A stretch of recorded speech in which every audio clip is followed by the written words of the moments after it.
ይህን ጸሎት በየቀኑ መጸለይ በህይወታችን፣ በጤናችን፣ በአእምሯችን ላይ ተአምራዊ ለውጥ ያመጣል። ይህን ጸሎት ሁልጊዜ መጸለይ ለአእምሯችን ብርሃን እንዲሁም ደግሞ ለልቦናችን ማስተዋልን ለጤናችን ደግሞ እግዚአብሔር አምላክ ምሕረትና ቸርነትን ይሰጠናል። እንዲሁም ይህን ጸሎት በየቀኑ መጸለይ በቤታችን በረከትና ሰላምና ፍቅር እንዲኖር ያደርጋል።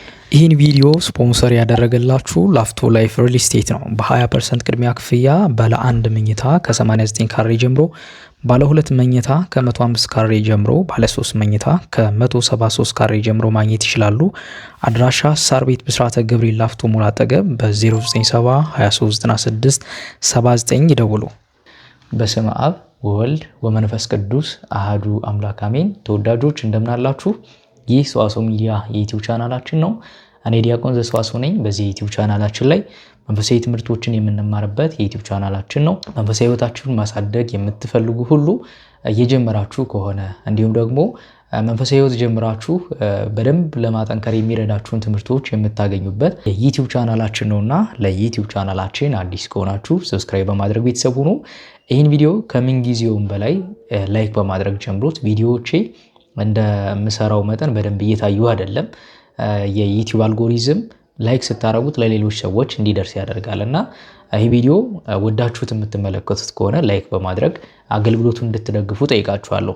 ዛሬ በዚህ ቪዲዮአችን ላይ በህይወታችን ላይ ታምራዊ ለውጥ የምታመጡበትን ድንቅ የሆነ የጸሎት ክፍል እሳያችኋለሁ፣ ነግራችኋለሁ። በዚህ ጸሎት ለአእምሯችሁ ብርሃንን፣ ለልቦናችሁ ማስተዋልን፣ በተለይ ደግሞ ተማሪዎችም ተመራማሪዎችም ከሆናችሁ በደንብ ህይወታችሁን በተለይ ህይወቴ ላይ ምንም አይነት ለውጥ እየመጣ አይደለም ብላችሁ ለምታስቡ ሁሉ ለውጥን የምታመጡበት እንዲሁም ደግሞ በክፉ ነገሮች በሙሉ የተጠመዳችሁ በተለያየ ነገር ለተጠመዳችሁ ሁሉ የሚሆናችሁ ረቂቅ የሆነ ጸሎት ክፍል አሳያችኋለሁ። በተለይ ደግሞ በተለያዩ ሱሶችም ሊሆን ይችላል፣ በአጋንንት ውጊያም ሊሆን ይችላልና በዚህ ጸሎት የማይፈታ ምንም አይነት ችግር እንደሌለ ከሆኑ ለነግራችሁ እወዳለሁ። ይህ የጸሎት ክፍል ደግሞ ሰይፈ ስላሴ ይባላል። ሰይፈ ስላሴ ይባላል። ሰይፈ ስላሴ ማለት የስላሴ ሰይፍ ማለት ነው። በውስጡ የስላሴን አንድነትና ሶስትነት የሚናገር የምስጋና የጸሎት ክፍል ነው ይህ የጸሎት ክፍል ማለት ነውና ደራሲው ደግሞ አባታችን አባ ስብሐት ለአብ ይባላሉ። ብዙ በመንፈሳዊ ሕይወታቸው የሚታወቁ በቤተ ክርስቲያናችን ላይ ድንቅ የሆነ የምንኩስና የብሕትውና ሕይወት የነበራቸው መንፈሳዊ ታራሚ የነበሩ አባት ነበሩ። አባ ስብሐት ለአብ ናቸው ይህንን መጽሐፍ የደረሱት። አንዳንዶቹ አባ ጽጌ ድንግልና አባ ገብረ ስላሴ እንደደረሱት ይናገራሉ። ግን ትክክለኛው የዚህ ደራሲ መጽሐፍ አባ ስብሐት ለአብ ይባላሉ። በቤተ ክርስቲያናችን ውስጥ ለጸሎት ከምንጠቀምባቸው የጸሎት ክፍሎች መካከል አንደኛው የሆነ ሰይፈ ስላሴ። ሰይፈ ስላሴ በመጽሐፋችን ሰይፍ ዘክሊአፉሁ እንደሚባል ሰይፍ በሁለቱም ቦታ ስለታማ ነው። በሁለቱም ሁሉ ያጭዳል፣ ይቆርጣል። እናም ሰይፈ ስላሴን የሚጸልይ ሰው በስጋዊ ሕይወቱ ጠላት ሆኖ ለመጡበት ድንበር አጥር አፍርሶ ለመጣበት ሁሉ አሳፍሮ የሚመልስ እንዲሁም ደግሞ በመንፈሳዊ በረቂቃዊ በሆነ ኃይል ለሚጠቁ ወይም ደግሞ በአጋንንት ኃይል ሰይጣናዊ ድርጊት ለሚጠቁ ሁሉ ደግሞ እነርሱን አሳፍሮ እንደ ሰይፍ ቆራርጦ የሚመልስ የጸሎት ክፍል ነው ይህ ሰይፈ ስላሴ። እኔ ከህይወቴን ከቀየሩልኝ ነገሮች መካከል ህይወት ቀያሪ እግዚአብሔር ነውና በጣም የጸሎት ህይወቴን ካስተካከሉልኝ የጸሎት ክፍሎች መካከል አንደኛው ሰይፈ ስላሴ ነው። በጣም በብዙ በረከት የተጎበኘሁበት ብዙ የጠቀመኝ ነውና ለኔ የጸሎት ክፍል ለእናንተ ላጋራችሁ ነው የተገኘሁት ማለት ነው። ስለዚህ ሁልጊዜ ሰይፈ ስላሴን መጸለይ በህይወታችን ምን ይሰጠናል? የዚህ መጽሐፍ ደራሲ እንዳልኳችሁ አባ ስብሐት ለአብ ናቸውና ይህን ጸሎት በየቀኑ ብንጸልይ የምናገኘው ነገርስ ምንድን ነው? በቤተ ክርስቲያናችን ውስጥ የተፈቀደ ጸሎት ነው ወይ የሚለውን ደግሞ እንመለከታለን ማለት ነው። ቅዱስ ጳውሎስ በኤፌሶን መልእክቱ ላይ የመንፈስን ሰይፍ ያዙ እርሱም የእግዚአብሔር ቃል ነው ይላል። የእግዚአብሔር ቃል የመንፈስ ሰይፍ ነው፣ ረቂቁን ዓለም የምንቆራርጥበት እንዲሁም ከእግዚአብሔር ከአምላካችን ጋር የምንገናኝበት ነው የእግዚአብሔር ቃል። ስለዚህ ከነዚህ የጸሎት ክፍሎች መካከል አንደኛው ደግሞ ሰይፈ ስላሴ ተብሎ የስላሴ ሰይፍ ተብሎ በስሙ የተነገረለት በተለይ ደግሞ አባ ስብሐት ለአብ በመንፈስ ቅዱስ ገላጭነት ነው ይህንን የጸሎት ክፍል የደረሱት። ዝም ብሎ ጸሎት አይነት አይደለም። ሰይፈ ስላሴ በጣም በብዙ ረቂቅ በሆነ የምስጢረ ስላሴን በተለይ ደግሞ ስላሴን አንድነትና ሶስትነት የሚገልጥ ለእግዚአብሔር በየዕለቱ ምስጋና የምናቀርብበት በተለይ እንዳልኳችሁ ከዚህ በፊት ጸሎት ሁለት ነገሮችን ማካተት አለበት፣ ልመናና ምስጋናን። በእነዚህ የጸሎት ክፍሎች መካከል ደግሞ አንደኛው ልመናና ምስጋና የተካተተበት ነው ማለት ነው። እያንዳንዱ ረቂቅ ክፍል እንኳን ብትመለከቱት ለአብ ለወልድ ለመንፈስ ቅዱስ ምስጋና የሚቀርብበት፣ ለስላሴ በአንድነትና በሶስትነታቸው ምስጋና የሚደርስበት፣ እንዲሁም ደግሞ ዓለሙን ሁሉ ምሕረት እንዲያደርጉለት በእያንዳንዱ የህይወታችን ሁሉ የምንማጸንበት ነው። በተለይ ደግሞ ለአእምሯችን ብርሃንን ለልቦናችን ማስተዋልን ለህይወታችን ደግሞ መንገድን እንዲሰጡን የምንማጸንበት የጸሎት ክፍል ነው።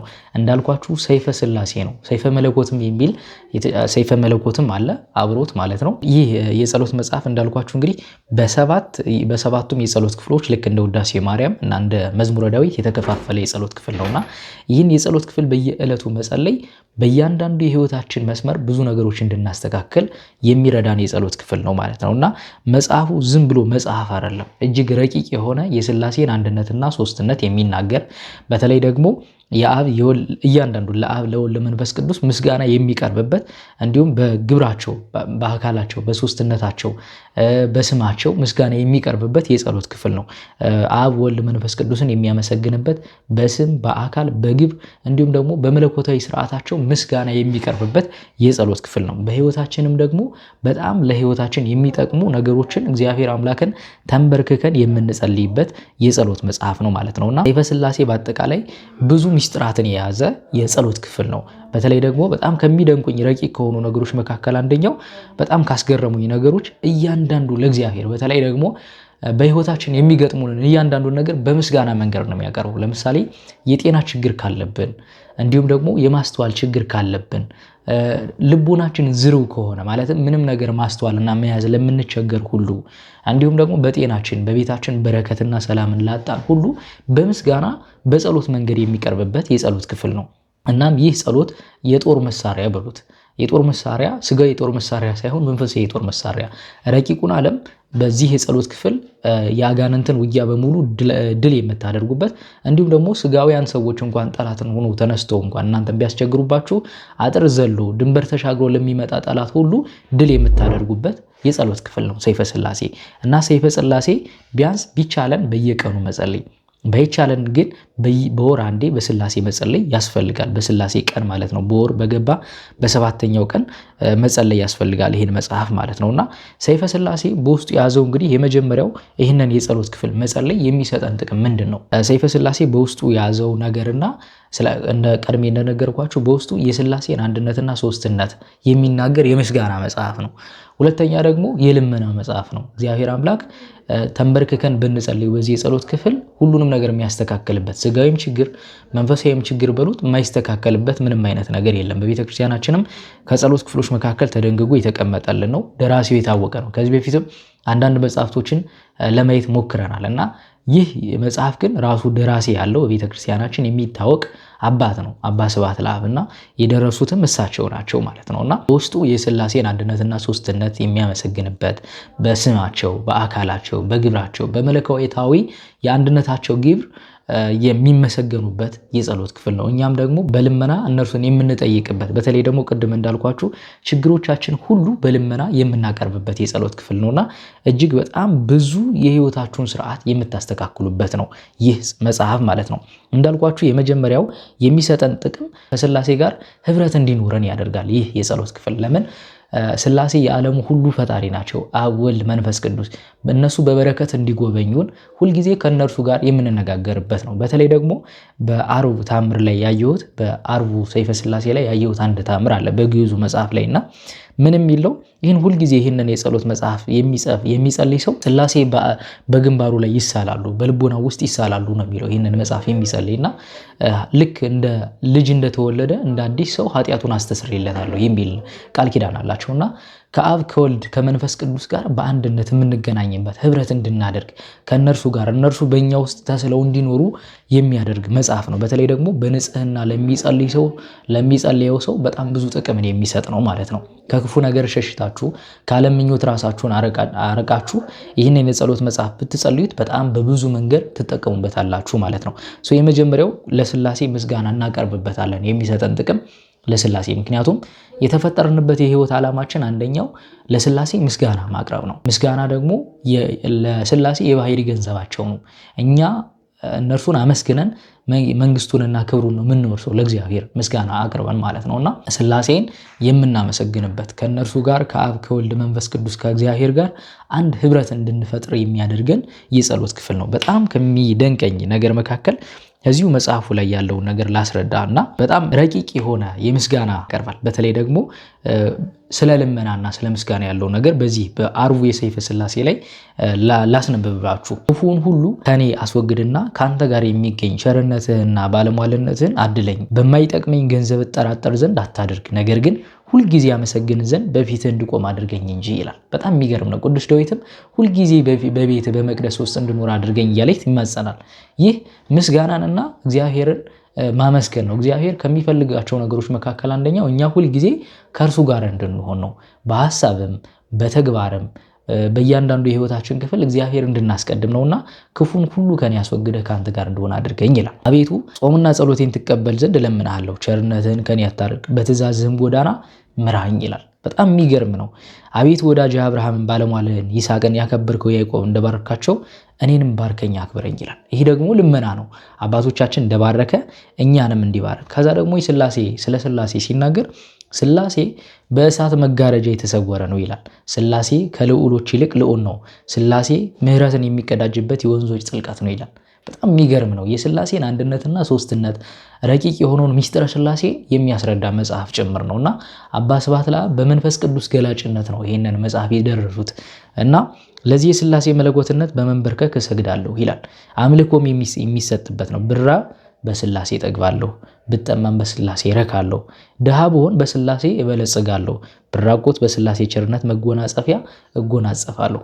በጣም የሚገርም ነው። ሁሉም ነገር ከሥላሴ እንደሚገኝ ካሌ ሁሉ አብ ወልድ መንፈስ ቅዱስ እንደሆኑ የሚናገርበት መጽሐፍ ነው ማለት ነው። ከዛ ደግሞ በጣም የሚገርማችሁ አንድነታቸውን ይህ ሶስትነታቸውን ሲያመሰግን ቆይቶ በሥላሴ ይታመናለሁ፣ በሶስትነት እመካለሁ፣ ሥላሴ እኔ ባሪያን ከኃጢአት አንጻኝ ይጠበኝም፣ ሥላሴ በጽድቅ ባት አውዘኝ፣ ሥላሴ በይቅርታ ወይን አለምልመኝ፣ ለእኔ ሥላሴ ለእኔ ለባሪያ ዘወትር የልመናዬን ዋጋ ስጠኝ፣ ሥላሴ ከደስታ ምንጭ አጠጣኝ ይልና ከዛ አንድነታቸውን ስለ እግዚአብሔር ሲናገር ደግሞ አዳራሹ ጽርሐ አርያም ለሆነ ለእግዚአብሔር ምስጋና ይገባል፣ መገኛው በአጸደ ትኳን ለሆነ ለእግዚአብሔር ምስጋና ይገባል፣ ማደሪያው በኢዮር ሰማይ ላደረገ ለእግዚአብሔር ምስጋና ይገባል፣ መቅደሱን በተራራ ላይ ላደረገ ለእግዚአብሔር ምስጋና ይገባል፣ መቀመጫውን የእሳት አትሮን ስለሆነ ለእግዚአብሔር ምስጋና ይገባል እያለ እግዚአብሔርን በአንድነት በሶስትነት በመለኮታዊ ግብር ሁሉ የሚመሰገንበት መጽሐፍ ነው ማለት ነው ይህ ሚስጥር ሰይፈ ሥላሴ።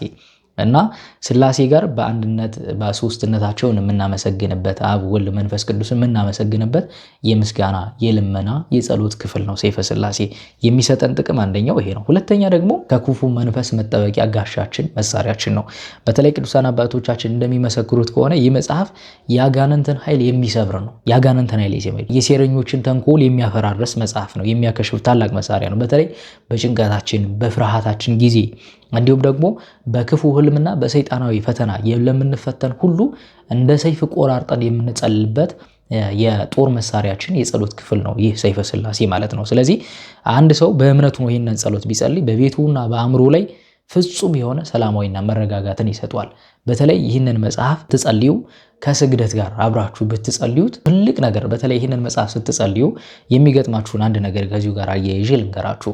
የሚገጥማችሁ በተለይ ክፉ መንፈስ አለብን ብሎ የሚያምን ሰው፣ በክፉ መንፈስ እየተጠቃ ያለ ሰው፣ በተለያየ ሱስ ለወደቃችሁ ሁሉ የሚሆናችሁ የጸሎት ነው ይሄ እና ስትጸልዩት ሰውነታችሁ በጣም ይብረከረካል። ቀጥ ብላችሁ ነው መጸለይ ያለባችሁን ይሄን ጸሎት ክፍልና ስትጸልዩት ጸሎቱን ስታደርጉት ሰውነታችሁ ይብረከረካል። በተለይ ደግሞ ላብ ይላችኋልና ሰውነታችሁ በላም ሊጠመቅ ይችላል፣ እንደ ውሃ ሊወርድባችሁ ይችላልና ክፉ መንፈስ እጅግ በጣም የሚቆራረጥና ከናንተ የሚያርቅ ነው። በተለይ በተለያየ ሱስ ተይዛችሁ መቼም ሱስ ውስጥ ከገባን ልማድ ካደረግነው በኋላ በክፉ መንፈስ እንድንጠቀም ያደርገን ልማድ የሚያደርግብን ሰይጣን ነው ያንድን ነገርና ይህን ጸሎት ስትጸልዩ ሰይፈ ሥላሴን ስትጸልዩ ቁማችሁ ቀጥ ብላችሁ ጸልዩት። ስትጸልዩ እንዳልኳችሁ ሰውነታችሁ ሊብረከረክ ይችላል፣ መቆም እምቢኝ ሊላችሁ ይችላል። ሁለተኛ ደግሞ ላብ ሰውነታችሁን እንደ ውሃ በሰውነታችሁ ሊወርድ ይችላል። ያ ክፉ መንፈስ ከናንተ እየሸሸ ስለሆነ መደንገጥ የለባችሁም። እንዳልኳችሁ ይህ መጽሐፍ አንደኛ የክፉ መንፈስ ማራቂያ ነውና ክፉ መንፈስን እንደ ሰይፍ ቆራርጦ ከናንተ ጋር የሚያርቅላችሁና ስትጸልዩ መጨረሻ ላይ አብራችሁ መስገድ በተለይ በማታ የጸሎት ጊዜያችሁ ብትጸልዩ ትሪኪያማ እንዳረጋለሁ በግሌ ብዙ ስለጠቀመኝ ነው እሱን እምላችሁና በማታ የጸሎት ጊዜያችሁ ከቀኑ ከታዘዙት በሰባቱ ዕለት ስለተከፋፈለ ከሰባቱ ዕለት መካከል በየዕለቱ የታዘዙትን ጸሎቶች ብትጸልዩ በብዙ መንገድ ትጠቀሙበታላችሁ ማለት ነው። ሁለተኛ ደግሞ ይህን ጸሎት ወይንም ደግሞ ሰይፈ ሥላሴን መጸለይ የሚሰጠን ጥቅም የእውቀትና የጥበብ መግለጫ ነው። ስንጸልየው ለአእምሯችን ብርሃንን ለልቦናችን ማስተዋልን ይሰጠናል። በተለይ ደግሞ ተማሪዎች ልትሆኑ ትችላላችሁ፣ ተመራማሪዎችም ልትሆኑ ትችላላችሁና ብዙ ጊዜ ብዙ ነገሮችን እናነባለን እንደገና ደግሞ ብዙ ነገሮችን ሰርች እናደርጋለን እና ያየነውን የሰማነውን ነገር ሁሉ መያዝ ያቅተናል። አእምሯችን ዝሩ ይሆንብናልና ማስተዋል ለልቦናችን እንዲሰጠን ለህሊናችን ማስተዋልን ለልቦናችን ማስተዋልን ለአእምሯችን ብርሃንን ይሰጠናል። ሰይፈ ሥላሴ የሚጸልይ ሰው በጣም በብዙ መንገድ ይጠቀማል ማለት ነውና ተማሪዎችም ተመራማሪዎችም ሆኑ ይህንን የጸሎት ክፍል ብትጸልዩ አንደኛ ከእግዚአብሔር ጋር እየተገናኛችሁ ሁለተኛ ደግሞ ለአእምሯችሁ ብርሃን ለልቦናችሁ ማስተዋልን የምታገኙበት የጸሎት ክፍል ነው ማለት ነው። አራተኛ ይህ ጸሎት የሚጠቅመን ሰይፈ ሥላሴ የረድኤትና የበረከት ምንጭ ነው። በተለይ ደግሞ ቅድም እንደነገርኳችሁ ብራብ በሥላሴ እጠግባለሁ ብጠማ በሥላሴ እረካለሁ ይላልና የበረከትና የረድኤት ምንጭ ነው ሥላሴ። ይህንን ጸሎት የሚጸልይ ሰው በቤቱ ረድኤትና በረከትን አያሳጡትም። አብ ወልድ መንፈስ ቅዱስ የዓለሙ ሁሉ ገዢ አብ ወልድ መንፈስ ቅዱስ ለቤት በረከት የሚሰጡት እነሱ ናቸውና ለቤታችን በረከትን ለህይወታችን ሰላምና ጤናን የሚያድል የጸሎት ክፍል ነው ማለት ነው። አምስተኛና የመጨረሻው ደግሞ የኃጢአት ስርየትን ምሕረት ማግኛ ነው። መቼም እኛ ሰዎች ነንና በብዙ መንገድ እንደክማለን፣ በብዙ መንገድ ደካሞች ነን፣ እንወድቃለን። በህሊናችን በክፉ ሐሳብ በመጠመድ በተግባራችን ደግሞ እግዚአብሔርን ኃጢአት በመስራት ልናስቀይመው እንችላለንና ይህን ጸሎት የሚጸልይ ሁልጊዜ እግዚአብሔር አምላክ አብ ወልድ መንፈስ ቅዱስ ምሕረት እንዲያደርጉለት እንደውም በአርብ ታምሩ ላይ በአርብ ታምረ ሥላሴ ላይ የሚገኘው ልክ እንደተወለደ ሕፃን አደርጓለሁ ኃጢአቱን ሁሉ ደመስስለታለሁ አብ ወልድ መንፈስ ቅዱስ በገጹ ላይ እንደሚሳሉ ይናገራል ማለት ነውና ይህን ጸሎት መጸለይ በአጠቃላይ ለኃጢአት ስርየት ማግኛ ጭምር ነውና በየጊዜው ረቂቅ በሆኑ ተማጽኖዊ ወይንም ደግሞ ልመናዊ በሆኑ ቃላት እግዚአብሔርን ምሕረት እንዲያደርግልን የምንጠይቅበት ነው። እንዳልኳችሁ በመጨረሻ ግን በተለያየ ሱስ ለተያዛችሁ ሰዎች በሙሉ ይህን የጸሎት ክፍል እየጸለያችሁ እየሰገዳችሁ በጣም በብዙ መንገድ ለተቸገራችሁ ሁሉ ድል የምታደርጉበት ነውና ሁልጊዜም ቢሆን ሰይፈ ሥላሴን በየዕለቱ መጸለይ ያስፈልጋል። ባይቻል እንኳን በወር አንዴ ሥላሴ በገቡ በወሩ በሰባተኛው ቀን በሥላሴ ዕለት መጸለይ ያስፈልጋል ማለት ነውና የመጨረሻው ቅድም እንዳልኳችሁ እንግዲህ የኃጢአትና የስርየት ማግኛ ጸሎታችን ነው ማለት ነው። በአጠቃላይ ይህን ጸሎት የሚጸልይ ሰው ከአብ ከወልድ መንፈስ ቅዱስ ጋር ህብረት እንዲያደርግ ያደርገዋል።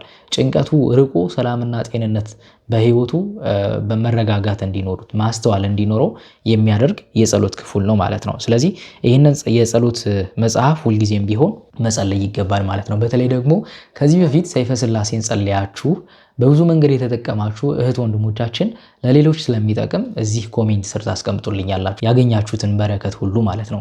በተጨማሪ ደግሞ ከዚህ በፊት ጸልያችሁ የማታውቁ ሁሉ በማታ የጸሎት ክፍሎቻችሁ እንድታካቱት እጠይቃችኋለሁ። በተለይ ጠዋት መጸለይ ያለበት ውዳሴ ማርያም እና መዝሙረ ዳዊት ነው። ዳዊትና ውዳሴ ማርያም ስትጸልዩ ጊዜ ላታገኙ ትችላላችሁ። ማታ ግን ከስራ ተመልሳችሁ ብዙ ጊዜ ታገኛላችሁ። ብዙ ትርፍ ሰዓት ይኖረናልና በማታ የጸሎት ክፍላችን ብናደርገው አእምሯችን ማታ ላይ ዝሮ አይሆንም፣ በብዙ መንገድ አይበተንምና ተረጋግተን እንድንጸልይ ከሚያደርጉን የጸሎት ጊዜያቶች መካከል አንደኛው የማታ ጸሎት ነው። በጣም ከምወዳችሁ የጸሎት ጊዜያቶች አንደኛው ማታ ነው ለበግሌና እናንተም ይመስለኛል አእምሯችን ዝሮ የማይሆንበት ጊዜ ስለሆነ ሁልጊዜም ይህንን የጸሎት ክፍል በየዕለቱ መጸለይ ቢቻለን ባይቻል ግን በወሩ በገባ በሰባተኛው ቀን የሥላሴ ዕለት መጸለይ ያስፈልጋል ማለት ነውና በብዙ በረከት የተጎበኛችሁት እህት ወንድሞቻችን ግን እንዳልኳችሁ ኮሜንት እንድታረጉልኝ እጠይቃለሁ። እግዚአብሔር አምላክ አብ ወልድ መንፈስ ቅዱስ ረድኤትና በረከታቸው አይለየን፣ በምህረትና በቸርነት ይጠብቁን። አቤቱ ቅዱስ እግዚአብሔር አምላካችን ሆይ በአንድ ልጅ በጌታችን በአምላካችን በመድኃኒታችን በኢየሱስ ክርስቶስ በእርሱ ያለ ጽን ክብር ለአንተ ይገባል። ከእርሱም ጋራ ከመንፈስ ቅዱስም ጋራ ትክክል የሚሆን ዛሬም ዘወትርም ለዘላለሙ አሜን። ይቆየን። በያላችሁ በሰላም እግዚአብሔር ከሁላችሁ ጋር ይሁን። ይህን ቪዲዮ ለሌሎች ወገኖቻችን ሼር እናድርግ።